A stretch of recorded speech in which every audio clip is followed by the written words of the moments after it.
Right now, somewhere in your retirement plan, there is a single number, 1 year of spending, and a plan that quietly assumes you will spend that same amount, give or take inflation, every year from the day you retire until the day you die. 65, 75, 85, 95. One flat line, straight across 3 decades. Picture the couple who built it, Tom and Diane, just retired, sitting at the kitchen table with the spreadsheet open. The line looks responsible. It looks careful. It is also wrong, and not in a small way, because real people do not spend in a straight line. They spend in a curve. A lot at the start, less in the middle, and then, in the very years Tom and Diane have penciled in as their cheapest, the line turns and climbs back up. Economists have a name for that shape. They call it the retirement spending smile. And the quiet cruelty in the name is that the part of the smile that curves back up, the far end, the years you are least able to earn or adjust, is the part almost nobody plans for. Because from the kitchen table at 65, it looks so far away it barely feels real. Let me draw the real curve over the flat line and show you which end actually breaks the plan. So where does the flat line even come from? Why does almost every retirement plan start here?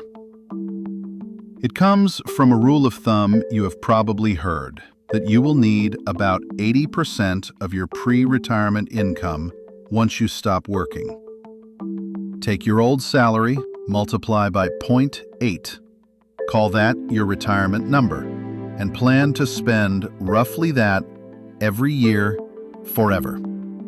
It is clean. It is easy. It fits in one cell of a spreadsheet.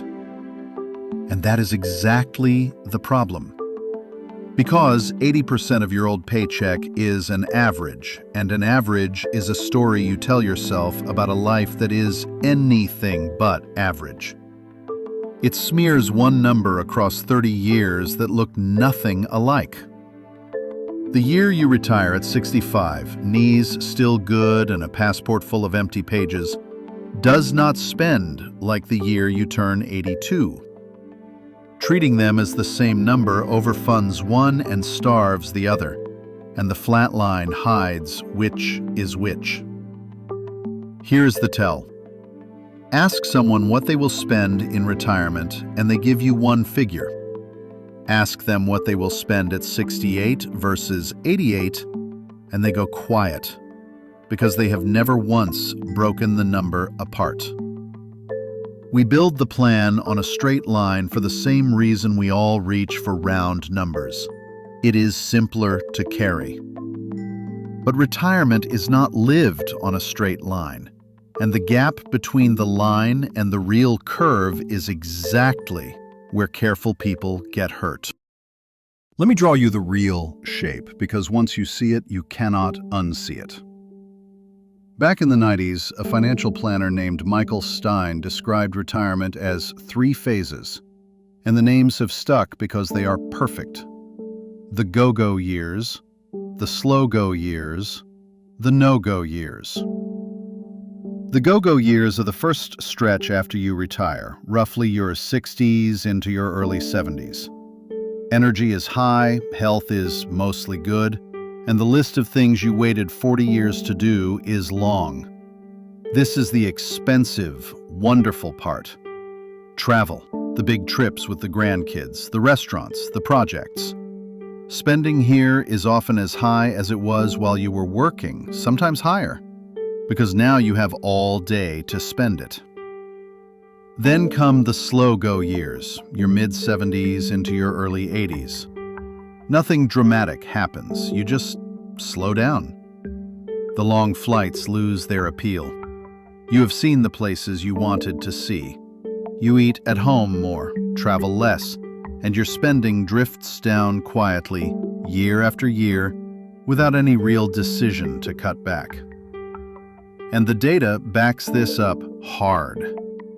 David Blanchett, one of the most respected retirement researchers in the country, studied how real households actually spend and found that inflation-adjusted spending falls a little over 1% every year through retirement. Added up, and the average retiree in their mid-80s is spending about a quarter less in real terms than they did at 65. Not because they ran out, because they slowed down. The middle of the smile sags for a happy reason. Now, I want to sit on that for a second because it is genuinely good news and almost nobody says it out loud.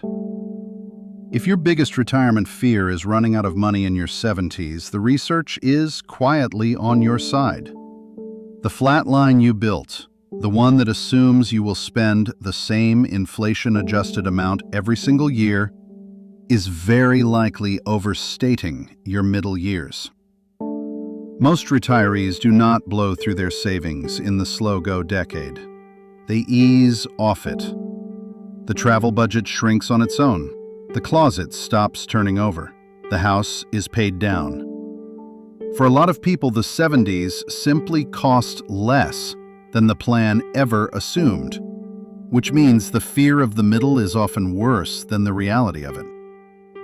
So, if that were the whole story, the message would be warm and simple. Relax a little. Spend more in your go-go years while you can actually enjoy them. Stop white-knuckling a number that is probably too high for the middle. And that part is true. Enjoy the go-go years. You earned them, and you will very likely spend less later than you think. But it is not the whole story, because the smile has a right side. And the right side is where I need you to lean in. This is the turn. Somewhere in the 80s, for a lot of people, the curve stops falling and starts to climb again. And it is not travel that drives it back up. It is care. In the no-go years, the discretionary spending is mostly gone, but health costs move in to fill the space, and they do not ask permission. Let me give you the real numbers, because this is a place where soft language does you a disservice. Fidelity estimates that a 65-year-old couple retiring today will spend around $345,000 on health care across their retirement, and that figure does not include a single day of long-term care.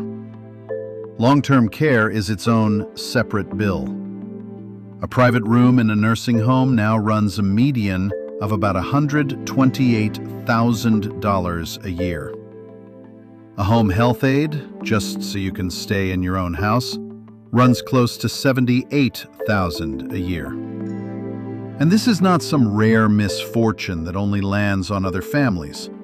The analysts at the federal government's own health department find that roughly 70% of people who reach 65 will need some form of long-term care before they die, for an average of about 3 years. Not everyone pays for years of it, and I will be honest with you about that in 1 minute. But this is not a tail risk you can wave away. It is closer to a coin flip. Go back to Tom and Diane for a second. On their flat spreadsheet, age 84 is just another cell, the same number as age 68, maybe a little less. But picture the year it actually arrives. Diane needs help at home a few days a week, then most days. That home health aid is $78,000 a year, and it is not covered by Medicare, which most people do not learn until the bill is in their hands. Their spending in that single year does not sag the way the average promised. It jumps past anything they spent chasing sunsets at 67, and it stays high for as long as the care is needed. Nothing on the flat line ever warned them it could happen. So the right side of the smile is real, and it is built out of exactly the expense your flat line never modeled, concentrated into the years when you have the least ability to earn another dollar or change course. So why does almost everyone plan the flat line anyway? Why do careful, sensible people walk straight past the right side of the smile? Two reasons. The first is distance. At 65, the no-go years are 20 years away, and 20 years away does not feel real. The go-go trip is booked and vivid. The nursing home bill is a rumor. We plan sharply for what is close and vaguely for what is far. And the most expensive risk in all of retirement sits at the very far end of the telescope, looking tiny. The second reason is that the averages let you off the hook. And here I owe you the honest version because you deserve it. On average, total retirement spending declines. Even with the healthcare rise at the end, the right side of the smile, for most people, does not climb all the way back to what they spent at 65. Some researchers now say the shape looks less like a smile and more like a smirk. So no, I am not telling you that everyone's 80s cost more in total dollars than their 60s. For most households, they do not. What I am telling you is this. That comforting average hides the households where it goes the other way, the ones who need years of paid care. And for them, the no-go years are not merely expensive. They are the single most expensive chapter of the entire retirement, arriving at the exact moment they can do the least about it. The flat line does not just miss that possibility, it quietly bets against it. And it is a bad bet because you do not get to know in advance which household you will turn out to be. So here's how you plan for the real shape instead of the straight line. And it is not complicated. You stop planning one number and you start planning 3. 1. Build a go-go budget and let it be generous. These are the years your money buys the most life, so plan to spend more here, not less, and give yourself genuine permission to do it. This is the part of retirement the flat line actually cheats you out of. People underspend the years they can enjoy because they are hoarding against a fear the data says is overblown. Take the trip while you can still take the stairs. 2. Right-size a slow-go budget and let it be leaner. Expect your spending to drift down through your late 70s because it will, and do not panic when it does. A leaner number there is nothing to mourn. It is simply what a slower decade naturally costs. Planning for it honestly frees up money you were white-knuckling for a middle that turns out cheaper than you feared. 3. And this is the one nobody builds. Fortify a no-go reserve. Set aside a separate line, not part of your everyday spending, a distinct pool earmarked for care. Maybe that is money you keep invested and deliberately untouched. Maybe it is a long-term care insurance policy. Maybe it is home equity you have decided in advance you are willing to tap.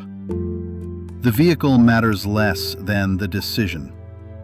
You choose how you will cover the right side of the smile now, while it is a calm question at the kitchen table, instead of at 84 in the middle of a crisis, which is the worst possible time to figure it out. Go-go, generous. Slow-go, lean. No-go, fortified. 3 budgets over one honest curve, instead of a single flat line that is wrong at both ends. If nobody ever showed you that your retirement spending is a curve and not a line, if this is the first time anyone has drawn the right side of the smile for you, do me a favor. Hit that like button and subscribe so the next person still holding a flat spreadsheet gets to see the real shape before they build a whole retirement on the wrong one. That is the entire reason Walter does this. And here is your one job tonight. Do not rebuild your plan. Do not call anybody. Just take that single spending number sitting in your retirement plan and split it into 3. Write down what you would truly spend in your go-go years. Be honest, it is probably more. What you would spend in your slow-go years, probably less. And a separate line on its own for the no-go years and the care they might bring. You do not have to solve it tonight. You just have to see it as 3, because the moment you do, that flat line loses its grip on you. Now, everything I have laid out tonight is the shape, not your personal numbers. Your curve depends on your health, your family history, your home, and the state you live in, and a good financial planner can help you put your real figures onto these 3 phases before you change anything. But the shape does not change. Retirement spending is a smile, not a line. The middle is kinder than you fear, and the far end is the one that bites. So plan for the end you hope you will never have, while it is still calm enough to plan at all.